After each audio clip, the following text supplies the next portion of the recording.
As we prepare for the channels that we will receive from both Marilyn and Lee, we want to stop and breathe deeply, because stopping and breathing deeply allows you to create a coherence between your heart and your brain. Because when our brain is running the program, it sometimes gets in the way of hearing another message, because the other message is not necessarily delivered through the brain. The brain just interprets the message, but it doesn't send the message. The brain is the computer, but it's not broadcasting what the message is. So taking a time to pause and stop and breathe deeply creates the opening and the space to hear what the messages may be. And we can get those messages in our own time, in our own space, often in nature. But now we're going to take a moment and hear what those messages are coming through the vessel, Marilyn, and then later, Lee. So it is good day to you, huh? Very good to see your light, your brightness, your divine presence, dearest beings of light. You know and understand that your vibrational energy is creating your world. And as you take that pause, we sort of, as the divine Monika says, we want to take that pause so we can sense, feel, hear, know. Breathe.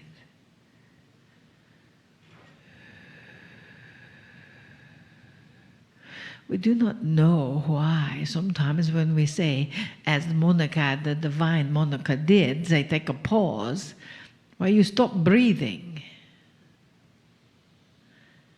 That is a habit. To hold your breath. Do you know when you stop breathing, that creates a bit of panic in the rest of your cells of your body? You are human in this lifetime.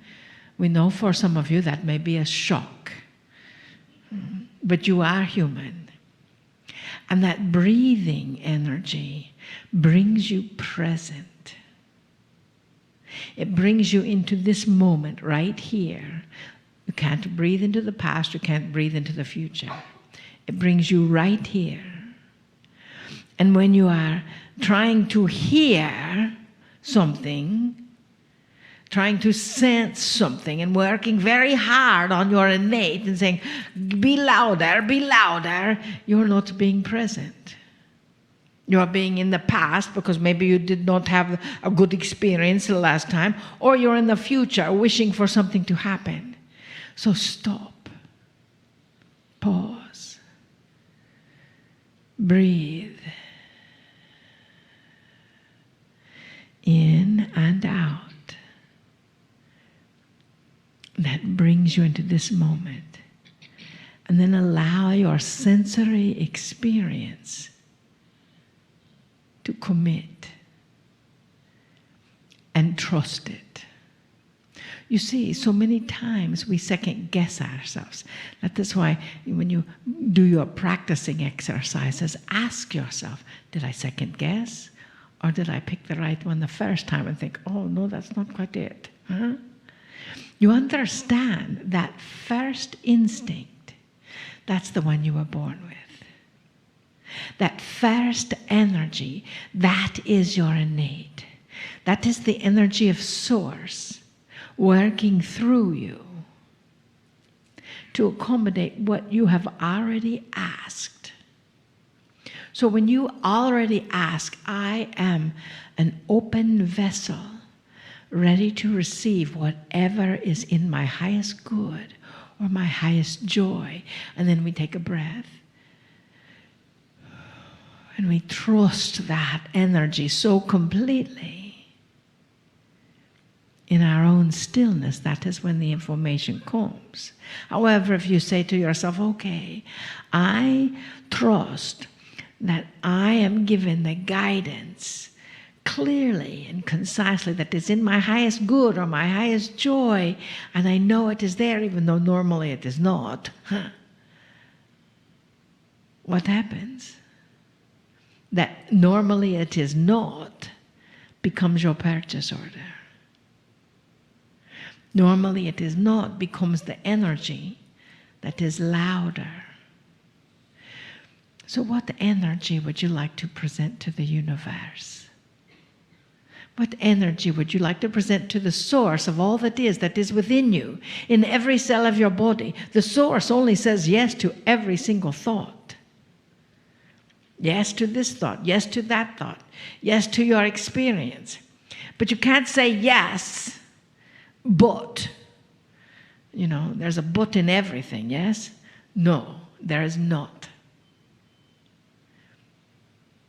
Yes, and, as our dear friend Pragit says, give me more. Thank you, universe, give me more. You see, that is the key. As the Joy said, gratitude is that abracadabra of the universe. Be thankful that you stepped out of bed this morning. Be thankful that you maybe had 1 or 2 feet to get onto the ground. Or if you don't have 1 or 2 feet, you've got wonderful wheels to carry you around. Be thankful that you took a breath this morning. Do you know that we saw Marilyn and the Joy listened to something this morning and they said 1 million people every day do not wake up. 1 million people go to bed and do not wake up in the morning. Be thankful you woke up, Be thankful you are here. More than 1 million went through the pain of realizing their loved one did not wake up. So why focus on that? What are you asking the universe when you get out of bed and think, another day. Oh, that darn alarm clock. Why can't it stop? My back hurts, my knees hurt, my body doesn't want to work. What are you saying when you wake up? Instead, when you open your eyes and lay in bed for just a moment, if you must, turn that alarm clock off and say, hooray, I woke up again. Yay! I love that part, waking up. We saw Marilyn and the Joy met a driver on a shuttle or something. Michael was his name. And he said his favorite part of the day was when he got out of bed. Because he knew he was here one more day to enjoy his family and enjoy his people and enjoy his life. So do you do that when you get out of bed? By your silence, we are saying you do not. So it is time to change that. Can you learn something new? Hello? Thank you. You see, by your variable commitment, your cells are accommodating that. Your cells are rearranging themselves to accommodate your vocalization. And your brain and your heart and everything starts working together to manifest that yes. That is why we ask you to repeat things. That is why we ask you to accommodate that. And that is why when we ask you a question and you sort of are thinking about what you're going to have for lunch, that is not what we are asking you. We are very proactive. Do you know why? Exactly. Who said that? Who said that? Because you love us. Give that girl a bracelet. Come back to the table and we'll give you a bracelet. You probably don't need it. You might give it away as a gift. Our little fairy there. So with that energy, it is because we love you so much. You see, that is the key, is that vibration of love. The key is for you to love you so much. Do you? Ah, very good. Very good. See, you're trainable, huh?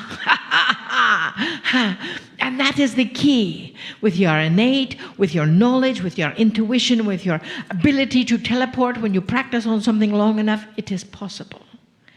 Your ability to manifest something that is in your hand, when you practice on it, it is possible. What's possible? Everything. Aha, yes, you see.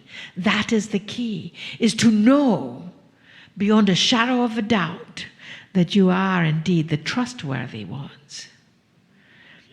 Yes, yes, exactly. And you're saying yes to you, so therefore the universe is saying yes to you also. And if you're saying yes, but, the universe catches that but, and then your butt shows, and we don't want to see it, yes? Yes, we love your butt, but we don't necessarily have to see it. So understand that the universe is indeed saying yes. And you can say yes to you too. And you can love yourself as much as we do. And see the light within yourself. And see the energy of love within yourself. And accommodate that focus and that energy. That is the next evolutionary step of this planet. And we are so grateful for you. For your choice to be here on this beautiful day. For your choice to be you in this lifetime. For your choice to learn. We honor you.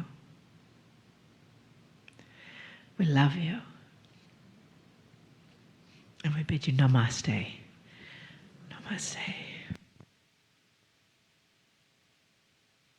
Greetings, dear ones. I'm Kryon of Magnetic Service.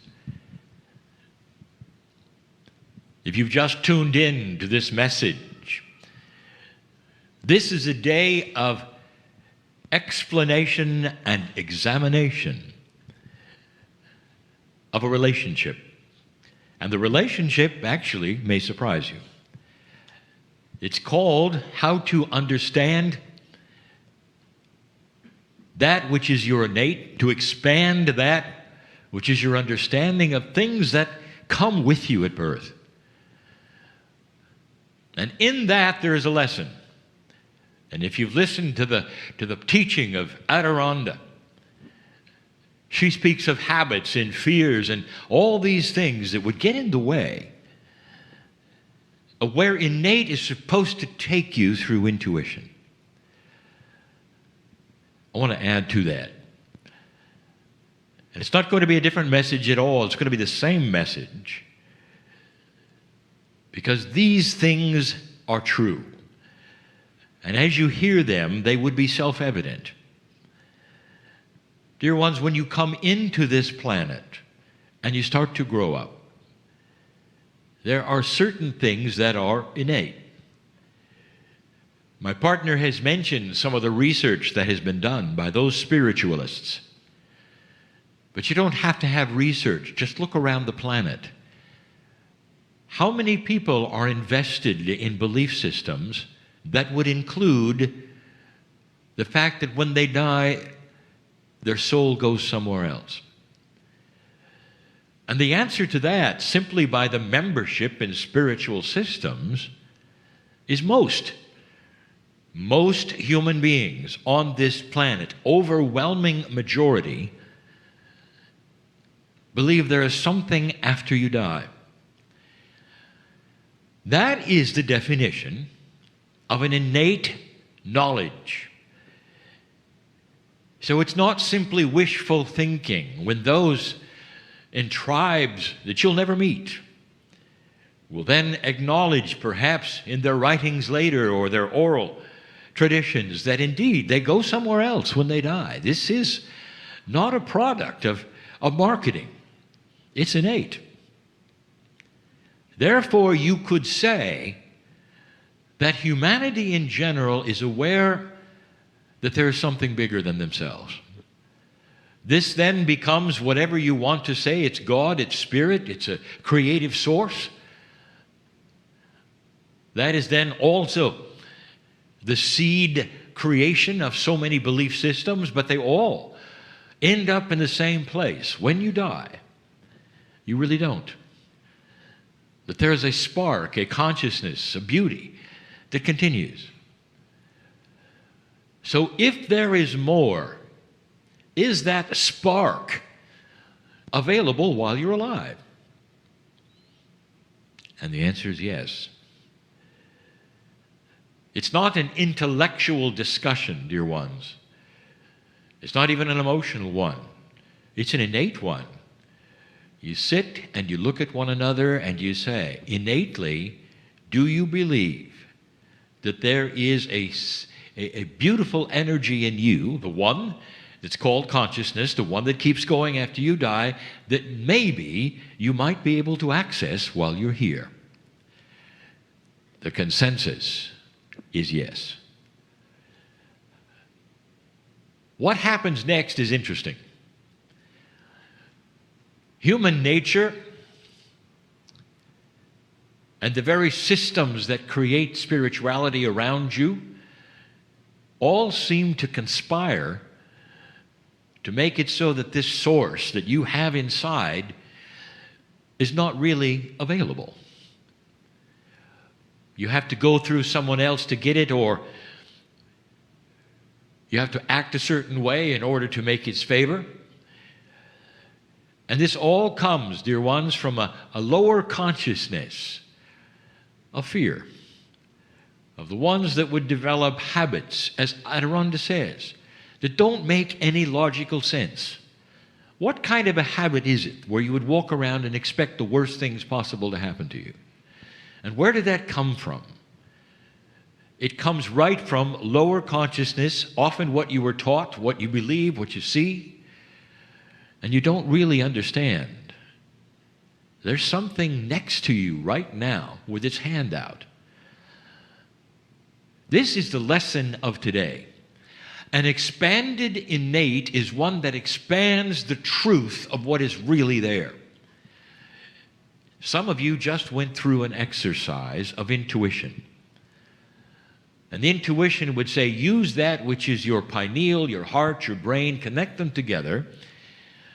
Using your intuition, can you tell this, and can you see this, and can you find out this? And in all of that, there is something that you should know. That is a symbiotic relationship between your heart, your pineal, your brain, and that creative spark, that intuitive, creative spark, which is that which belongs to whatever you call it, your higher self, your soul. That's the spark that keeps on going after you die. You see, it's still with you. That spirit, that's the field, that's whatever you want to call it. I'll tell you, it is around you right now and waiting with his hand out, saying yes. What are you talking about, Kryon? Here's what I'm talking about. The term free choice is absolute. There could be a magnificent angel standing beside you while you sob and cry that nothing is working in your life. And the angel will sit there, or stand there, or hover there in all of its magnificence and all of its brilliance, silent. And while you bemoan the world that you're a victim of, while you wonder what bad thing is going to happen to you next and why you're stuck, in all of its magnificence, the angel will call in an entourage, and they will sit next to you, and they'll be quiet. You might have a stadium filled with sacred beings who know your name while you sit and cry and bemoan the fact that nothing is happening in your life, and they'll say nothing, nothing. And the reason, dear ones, is because free choice is absolute. And then you might raise your hand and look around and take a deep breath. And you'll say, I feel something, and then you'll get it, and then the spark, and you'll say, I give permission for the plan that is there that I don't understand to fill me with understanding. I give permission for my innate to marry to the field around me, which includes that stadium and that angel, which some call the field, which some call the plan, which some call that which is the higher self united with synchronicity. And then things start happening. Why? Because you got out of that place of fear, took charge of what I will call your own mantle. That's a new term that I've not used before in this phrase. The mantle is that which is the spark of God inside you that you wear, that is you if you open the door. You see, there is a plan. The teacher Marilyn will say that the universe says, yes, that's the field. It's always there saying, discover your sacredness. Dear ones, your innate can expand. And when it does, it sees these things. Or if it doesn't seize it, at least it is sensory perception that acknowledges it. And then results. What happens, dear ones, if you don't like exercise, and bemoaningly you say, okay, I'll go and I'll do a little exercise. And you do a little exercise. And you come home and you go, that was not fun. I don't like that. And some say, well, just do a little more exercise. And so you go one more time and you do a little more exercise. And you come home and you go, this is awful. I don't want to do this. And then the person will say, just do only one more time. Just do a little exercise. And so you do a little more exercise and you come home. And then the next day, you feel better. And you go, wow, I feel better. And then suddenly you're saying to the person, why don't we go exercise? What has just taken place? And the answer is incremental solution, reaction, improvement, whatever you want to call it. You saw something that validated what you didn't expect. Do you understand what I'm saying? So as you might sit there in doubt that any of these things are true, there's a piece of you, I will tell you, if you'll open the door and mean it, dear Spirit, show me that these things are true. I open my heart, my pineal, my mind for information that is intuitive, that will help steer me to the right place, the right time, the right person for solution in my life. And I do it begrudgingly like exercise, but you have permission. When the person starts exercising, it's almost like the body is aware. They're doing something, they're aware. And it may take the body 2 or 3 times then to develop the results that you see. But when you see it, you won't stop because you see it. That is the plea. That you won't throw these things away in one shot because they didn't seem to work. And then afterwards you'll say, well, I knew that wouldn't work. And what have you just done? You've confirmed your fear. You've confirmed all of the things you didn't believe under the disguise of believing it, if you understand what I mean. If you come into it with an attitude of doubt, this won't work either, but I'll give it a shot, it won't matter. Nothing's going to happen. But if you open yourself and you sit down and take a breath and mean it, dear Spirit, I give permission. Use those words. for something to happen in my life I don't know about. But connect me with the field. Connect me with the plan and the symbiosis between my spark, which is my soul, and the spark outside me, which is the universe, which is the Creator, will then start to work together. And that's when the magic begins. This is truth. This is the teaching of the day. No matter how many exercises you do, no matter how many ways it is presented, that's the truth. These things are possible, but you must cognize and believe. Perhaps there should be exercise of throwing away doubt and throwing away fear, and there are, just to get you to a place where you can open that door and believe it. But dear ones, I'll tell you, this is when things start to change. One of the first things to expect, synchronicity. Being in the right place, meeting the right people, hearing the right words. And some of you who are listening to this now and in another time are starting to understand. These words will not help you or save you. It's what you do that is next and is so profound. The human helping themselves by claiming the spark inside is real. That's beautiful. And it's only going to take a few of you to affect a few more and a few more before humanity starts to understand they are in control of their own reality. We'll be back. And so it is.